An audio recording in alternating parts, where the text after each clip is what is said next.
Caesarean delivery শুধু একটি অস্ত্রোপচার নয়, শুধু একটি সার্জারি নয়। এই সার্জারিতে একটি মায়ের উপর তার মনের এবং শরীরের উপর গভীর প্রভাব পড়ে। আজকের আলোচনা একটি সিজারিয়ান ডেলিভারির পর একটি মায়ের কি মানসিক সমস্যা বা মানসিক উপসর্গ আসতে পারে এবং কি তার চিকিৎসা এবং কি কারণে তার এই মানসিক সমস্যাগুলো আসে বা মানসিক উপসর্গগুলো তৈরি হয়।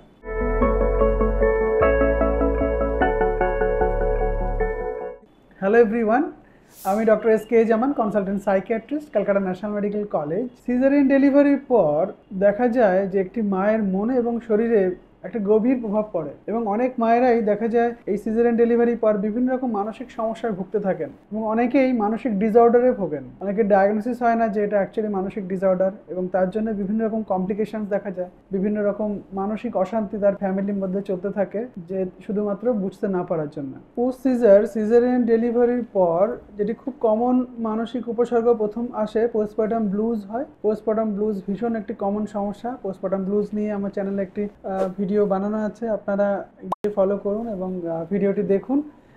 দেখলে এই সম্পর্কে একটা পুরো নলেজ আপনাদের তৈরি হবে।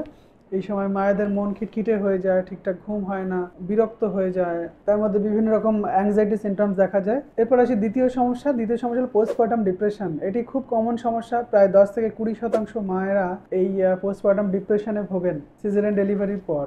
এই সময় বিভিন্ন রকম হতাশা তাদের মধ্যে চলে আসে, তারা নিজেদেরকে হেল্পলেস মনে করে বা হোপলেস মনে করে বা নিজেদেরকে ওয়ার্ডলেস মনে করে, তাদের মন কিছুতেই ভালো হয় না। বাচ্চা হওয়াটা খুব খুশির একটা ঘটনা, যেটা তার ফ্যামিলিতে বাকি সবাই আনন্দে থাকে, দেখা যায় তিনি নিজে আর আনন্দ করতে পারেন না। তৃতীয় সমস্যা পোস্টপার্টাম অ্যাংজাইটি। পোস্টপার্টাম অ্যাংজাইটি ভীষণ কমন একটি সমস্যা। প্রায় 20 থেকে 25% মায়েরা এই পোস্টপার্টাম অ্যাংজাইটিতে ভোগেন। সুতরাং ভীষণ কমন সমস্যা অ্যাংজাইটিতে ভোগা। বেশিরভাগ ক্ষেত্রে দেখা যায় জেনারেলাইজ অ্যাংজাইটি ডিসঅর্ডার বা প্যানিক ডিসঅর্ডার বা কিছু ক্ষেত্রে ওসিডির মতো সিমটমসও পাওয়া যায় অনেক ক্ষেত্রে। মোস্টলি যেটা আমরা পাই যে মায়েরা তার শিশুকে নিয়ে বেশি ওয়ারিড হয়ে যায়, বাচ্চাকে নিয়ে অতিরিক্ত চিন্তা করে, সেটা নিয়েই বেশি টেনশন করেন এবং টেনশনের পর তা অ্যাংজাইটি ডিসঅর্ডারে ভুগতে থাকেন। বেশ কিছুদিন ধরে একটানা যখন চলে তখন তাদের মধ্যে অ্যাংজাইটি ডিসঅর্ডার ডেভেলপ করে এবং তাদের ঠিকঠাক ঘুম হয় না, তারা খিটখিটে হয়ে যান, তাদের বুক ধরপড় করে, গা হাত পা কাঁপতে থাকে।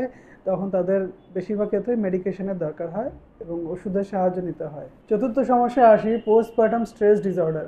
এই পোস্টপার্টাম স্ট্রেস ডিসঅর্ডার আমাদের সাধারণ মানুষের মধ্যে 3 থেকে 6% তাদের ইনসিডেন্স, 100 জনের 3 থেকে 6 জনের হয়। কিন্তু দেখা যায় যে সমস্ত মায়েদের ক্ষেত্রে এই এমার্জেন্সি সিজারিয়ান ডেলিভারি করা হয় তাদের ক্ষেত্রে দেখা যায় যে এই পোস্টপার্টাম স্ট্রেস ডিসঅর্ডারের ইনসিডেন্সটা বেড়ে 9 থেকে 18% পর্যন্ত হতে পারে। প্রায় 100 জন মায়ের যদি এমার্জেন্সি সিজার হয় তার মধ্যে প্রায় 10 জনের ক্ষেত্রে হতে পারে তারা পোস্ট ট্রমাটিক স্ট্রেস ডিসঅর্ডারের শিকার হন। বড় পার্সেন্টেজের ক্ষেত্রে দেখা যায় যে বেশ কিছু ক্ষেত্রে এরকম পরিস্থিতি তৈরি হয় যেখানে মায়ের নিজের জীবন নিয়ে টানটানি হয়, বাচ্চার জীবন নিয়ে টানটানি হয়। অনেক সময় দেখা যায় যে আগে যদি সিজারিয়ান ডেলিভারি থাকে, পরবর্তী সিজারিয়ান ডেলিভারির সময় অনেক সময় ইউটেরাস বাস্ট করতে পারে বা অনেক সময় দেখা যায় যে বাচ্চার হার্ট রেট ঠিকঠাক পাওয়া যায় না বা অনেক সময় দেখা যায় আর্লি ওয়াটার লিকেজ হয়ে যায় বা পিআরওএম হয়ে যায়। তার জন্য এমার্জেন্সি সিজারিয়ান ডেলিভারি করার সময় অনেকের ক্ষেত্রে তারা আতঙ্কিত হয়ে পড়েন, তাদের শরীরে যা না ধকল যায়, দেখা যায় তাদের মানসিক প্রেশারটা অনেক বেশি যায়। পঞ্চম ডিসঅর্ডার হিসেবে আসি সাইকোসিস বা ভুল বকার রোগ।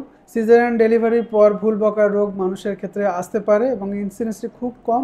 1000টা মায়ের যদি বাচ্চা প্রসব করেন সিজারিয়ান ডেলিভারির মাধ্যমে 1 থেকে 2 জনের এই সাইকোসিস ডেভেলপ করতে পারে। তো বেশিরভাগ ক্ষেত্রে দেখা যায় তাদের যদি প্রি এক্সিস্টিং সাইকিয়াট্রিক ইলনেস থাকে, মানে আগে থেকে তারা যদি অন্য সমস্যায় ভুগছিলেন, এরকম পরিস্থিতি থাকে, তাদের ক্ষেত্রে চান্সটা অনেক বেশি হয়। এবারে আসি যে কোন কোন মায়েদের ক্ষেত্রে সিজারিয়ান ডেলিভারির পর এই মানসিক সমস্যা দেখা দিতে পারে। 1 নম্বর কারণ হলো যদি সিজারটি আনপ্ল্যান্ড হয়, আগে থেকে ঠিক ছিল না সিজার হবে, হঠাৎ করে যদি ডাক্তারবাবু প্ল্যান করেন যে বাচ্চার বা মায়ের কথা ভেবে সিজার করতে হবে, আনপ্ল্যান্ড সিজারের ক্ষেত্রে দেখা যায় মানসিক সমস্যা বেশি আসতে পারে। 2 নম্বর কারণ হচ্ছে যদি মায়ের ইচ্ছা ঠিকঠাক না মিট করে, মানে মা যেটা চাইছেন এই সিজারিয়ান এই বেবি আউটকাম থেকে মা যেটা চাইছেন সেটা যদি না হয়, তার মনের মতো না হয়, তাহলে এরকম মানসিক সমস্যা দেখা দিতে পারে। মনের মতো না হওয়াটা বিভিন্ন রকম হতে পারে, সেটা টাকা পয়সা খরচের দিক দিয়ে হতে পারে বা অপারেশনের অনিচ্ছা থেকে হতে পারে বা বেবি কি চাইছেন, ছেলে চাইছেন না মেয়ে চাইছেন বা ফ্যামিলি এক্সপেকটেশন পূরণ হবে কিনা, বিভিন্ন রকম যে ইচ্ছাগুলো থাকে, ইচ্ছাগুলো যদি তাদের ঠিকঠাক না পূরণ হয় সেক্ষেত্রেই মানসিক সমস্যা আসতে পারে। 3 নম্বর কারণ হলো যদি কোনোভাবে বাচ্চাকে এনআইসিইউতে বা ভর্তি করতে হয় বা বাচ্চার যদি কোনো বার্থ কমপ্লিকেশনস হয়, জন্মের সময় যদি কোনো কমপ্লিকেশনস হয় সিজারের পর, তখন দেখা যায় মায়ের এই মানসিক সমস্যা হওয়ার চান্সেস বেড়ে যায়। চতুর্থ কারণ হলো পুয়ার ফ্যামিলি সাপোর্ট অ্যান্ড হাজব্যান্ডের সাপোর্ট। যদি হাজব্যান্ডের সাপোর্ট বা ফ্যামিলি সাপোর্ট ঠিকঠাক না হয়, তারপরে যদি সিজারিয়ান ডেলিভারি হয়, তাহলে দেখা যায় মায়েদের ক্ষেত্রে মানসিক সমস্যা অনেক বেশি আসতে পারে। এবার আসি এই সিজারের পর মানসিক সমস্যা মায়েদের ক্ষেত্রে কেন হয়। এক নম্বর হচ্ছে হরমোনের তারতম্য। ডেলিভারির পরপরই হঠাৎ করে ইস্ট্রোজেন, প্রজেস্টেরন, কর্টিজল, থাইরয়েড যদি সমস্যা থাকে, হরমোন লেভেলগুলো কমে যায়, কমে গিয়ে এই সমস্যা তৈরি করতে পারে। 2 নম্বর কারণ হলো প্রচণ্ড ব্যথা এবং অসুস্থতা। দেখা যায় সিজারের পর মায়েরা 1-1.5 মাস অসুস্থ থাকেন, ঠিকঠাক হাঁটাচলা করতে পারেন না, তাদের এই কাটা জায়গায় প্রচণ্ড ব্যথা করে। এই ব্যথা হওয়ার জন্য এবং অসুস্থ থাকার জন্য, দুর্বল থাকার জন্য দেখা যায় এই মানসিক সমস্যাগুলো বেশি আসতে পারে। 3 নম্বর কারণ হলো পুয়ার ফ্যামিলি সাপোর্ট যদি থাকে এবং হাজব্যান্ডের সাপোর্ট যদি প্রপার না থাকে, তাহলে সেক্ষেত্রে দেখা যায় এই মানসিক সমস্যা তাদের ক্ষেত্রে চলে আসতে পারে। চতুর্থ কারণ হলো ঘুমের ঘাটতি। বহুদিন ধরে বাচ্চা হওয়ার পরে বাচ্চা রাতে তো ঘুমাতে দেয় না মায়েদেরকে, এবং বেশিরভাগ ক্ষেত্রে দেখা যায় যে ব্যথা যন্ত্রণা এবং সেই সাথে বাচ্চার ঘুমাতে না দেওয়ার জন্য মায়েরা ঠিকঠাক ঘুমাতে পারেন না। দীর্ঘদিন না ঘুমাতে পারার জন্য দেখা যায় সিজারের পর মায়েরা অনেকে এই মানসিক সমস্যার শিকার হন। পঞ্চম কারণ হলো সিজারের পরে দেখা যায় মায়েদের কনফিডেন্স অনেক কমে যায়। তাদের সিজারের যে কাটার জায়গাটা একটা দাগ তৈরি হয়ে যায়, এই দাগ তৈরি হয়ে যাওয়ার জন্য তাদের শরীর নিয়ে একটা নেতিবাচক চিন্তা চলে আসে এবং তাদের সেলফ কনফিডেন্স অনেকটা কমে যায়। তার জন্য মানসিক সমস্যা অনেক ক্ষেত্রেই চলে আসে। ষষ্ঠ কারণ হলো শিশুর সাথে ঠিকঠাক বন্ডিং না হওয়া। এই যে দীর্ঘদিন অপারেশন হওয়ার জন্য দীর্ঘদিন ধরে বাচ্চার সাথে যে ঠিকঠাক সময় কাটাতে না পারা, নিজে অসুস্থ থাকা, নিজে যন্ত্রণায় ভোগা, ঠিকঠাকভাবে না ঘুমোতে পারা, এইসবের জন্য বাচ্চার সাথে ঠিকঠাক বন্ডিং তৈরি হয় না। বাচ্চার সাথে বন্ডিং তৈরি হতে দেরি হয় এবং দেরি হওয়ার জন্য মায়েদের ক্ষেত্রে মানসিক সমস্যা চলে আসতে পারে। এবার আসি ট্রিটমেন্টে।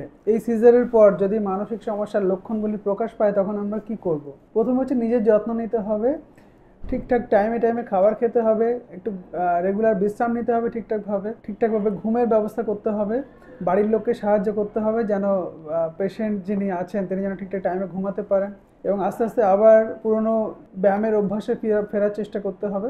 এবং প্রপার ফ্যামিলি সাপোর্ট খুব জরুরি এবং হাজব্যান্ডের সাপোর্ট খুব জরুরি মায়েদের ক্ষেত্রে এই রোগ থেকে ফিরে আসার জন্য বা সিমটম থেকে ফিরে আসার জন্য। মায়েদেরকে তার মনের সঠিক ভাবটাকে প্রকাশ করতে হবে এবং যা ভিতরে তিনি ফিল করছেন সেটা যেন যদি ব্যক্ত করতে পারেন, তার বাড়ির লোকেরও সুবিধা হবে বুঝতে যে তার কোনো মানসিক সমস্যা আসছে কিনা। যদি দেখা যায় যে আপনাদের এই সামাজিক সোশ্যাল সাপোর্ট এবং সেলফ কেয়ার, নিজের কেয়ার নেওয়ার পরেও সমস্যার সমাধান হচ্ছে না, তাহলে অবশ্যই নিকটবর্তী নিউরোসাইকিয়াট্রিস্ট অথবা সাইকোলজিস্ট যিনি বসেন তাকে দেখিয়ে প্রপার অ্যাসেসমেন্ট করতে হবে, প্রপার ট্রিটমেন্ট করতে হবে। অনেকের ক্ষেত্রে দেখা যায় সাইকোথেরাপিতেই বেশিরভাগটা ভালো হয়ে যায় এবং কিছু কিছু ক্ষেত্রে দেখা যায় খুব অল্প কিছু অ্যান্টিডিপ্রেসেন্ট বা অ্যান্টি অ্যাংজাইটি মেডিকেশন আমাদের ক্ষেত্রে দিতে হতে পারে। সুতরাং আশা করছি এই ভিডিওর মাধ্যমে আপনাদেরকে কিছু ইনফরমেশন দিয়ে হেল্প করতে পেরেছি। সিজারিয়ান ডেলিভারি খুব কমন একটি সমস্যা। সিজারিয়ান ডেলিভারি মানে হেরে যাওয়া নয়, সিজারিয়ান ডেলিভারি মানেই ব্যর্থতা নয়। প্রতিটি মাই সাহসী। সিজারের পরে যদি কোনো মানসিক সমস্যা আসে তাহলে সেটা স্বাভাবিক এবং সেটি চিকিৎসাযোগ্য। যদি সমস্যা হয় তাহলে তার প্রপার ট্রিটমেন্ট নিতে হবে। আসুন আমরা সবাই মিলে মায়েদের পাশে থাকি। একটি সুস্থ মা মানে একটি সুস্থ পরিবার। আপনারা সবাই ভালো থাকুন এবং আমার ভিডিওটি বেশি বেশি করে শেয়ার করুন যাতে মানসিক রোগ সম্পর্কে মানুষ বেশি বেশি করে জানতে পারে, শিখতে পারে। আমার ভিডিওটি ভালো লাগলে লাইক করুন, আমার চ্যানেল মনে থাকলে সাবস্ক্রাইব করুন। Thank you.